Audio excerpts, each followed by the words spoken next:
गाजीपुर में जो घटना घटी है इस पे आप क्या कहना चाहेंगे? दरअसल इस देश में हिंदू हितैषी सरकारें हैं, चाहे वो भारत सरकार में राजा बाबू की सरकार हो या बिहार में एनडीए की सरकार हो या उत्तर प्रदेश में माननीय मुख्यमंत्री योगी आदित्यनाथ जी की सरकार हो। ये जहाँ जहाँ एनडीए गठबंधन की और भाजपा की सरकार है वहाँ हिंदुज़म खतरे में होता है।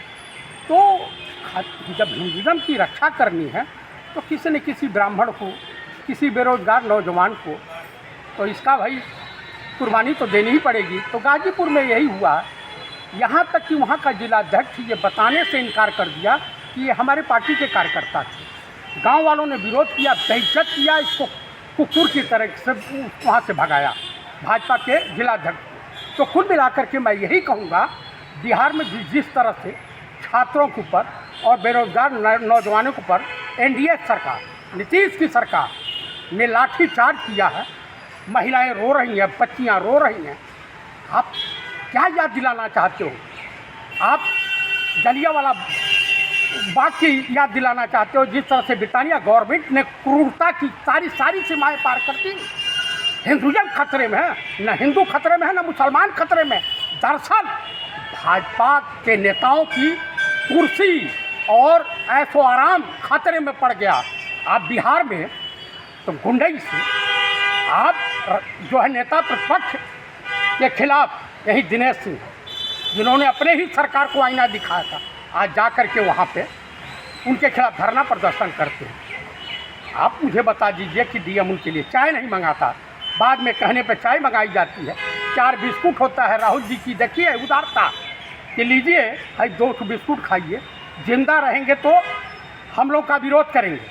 जिस कांग्रेस ने इस सपोलो को पाला था, आप चलिए बिहार में देख लीजिए जिस तरह से आज भी धरना प्रदर्शन चल रहा है।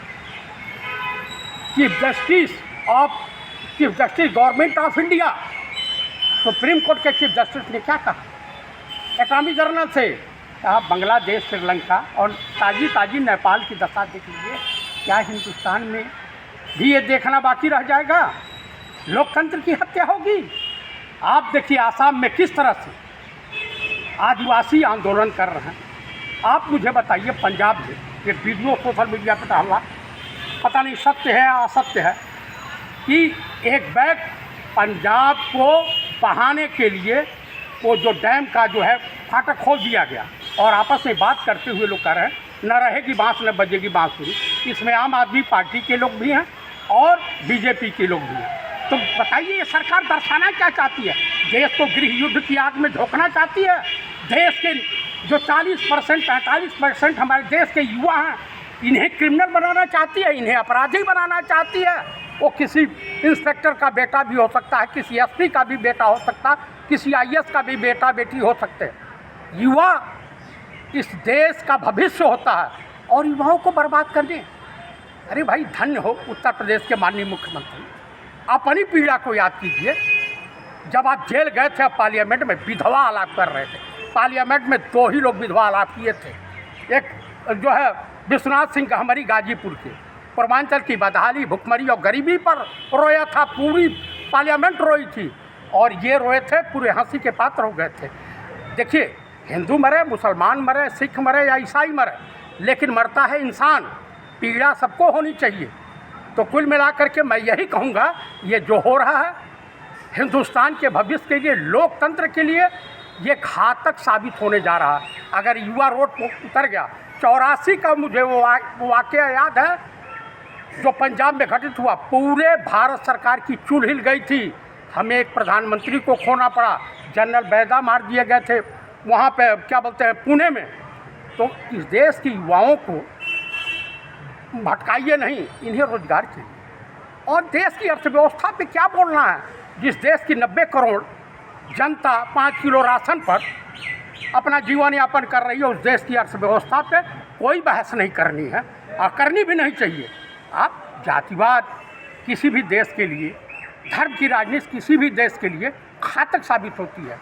हमें आपस में मिलजुल करके आगे बढ़ना चाहिए और देश का भविष्य युवा है और युवाओं के साथ भेदभाव नहीं होना चाहिए, चाहे कोई भी हो। तो कुल मिलाकर मैं यही कहूँगा कि युवा के साथ युवाओं को मत छेड़ो, और छेड़ोगे तो उसका खामियाजा भुगतना पड़ेगा। नेपाल इसका जीता जागता प्रमाण है। इतना करप्शन बढ़ गया, आप देखते रहिए। मैंने विकलांग व्यक्ति भी सुरक्षित नहीं है, देश की महिलाएं भी सुरक्षित नहीं। प्रधानमंत्री को जाना है, फिर से मणिपुर जल रहा, आज तक शांत नहीं हुआ, 2 साल हो गए, ये जाने को तैयार नहीं।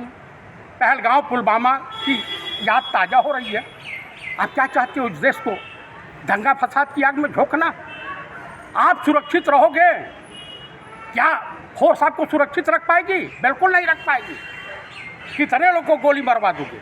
तो कुल मिला करके शांति चाहिए। ये गांधी और नेहरू का देश है, गौतम बुद्धा का देश है, कबीर का देश है, गुरु नानक का देश है। ये शांति और प्रेम व्यवहार से इसे विश्व में लोग मोहब्बत के नाम से जानते हैं। और सनातन धर्म में कहा जाता है वसुधैव कुटुंबो, पूरा विश्व हमारा परिवार है। नफरत फैला करके सरकारें बनाई जा सकती हैं, लेकिन किसी मुल्क और किसी समाज का और किसी देश का निर्माण नहीं किया जा सकता। जय हिंद, जय भारत।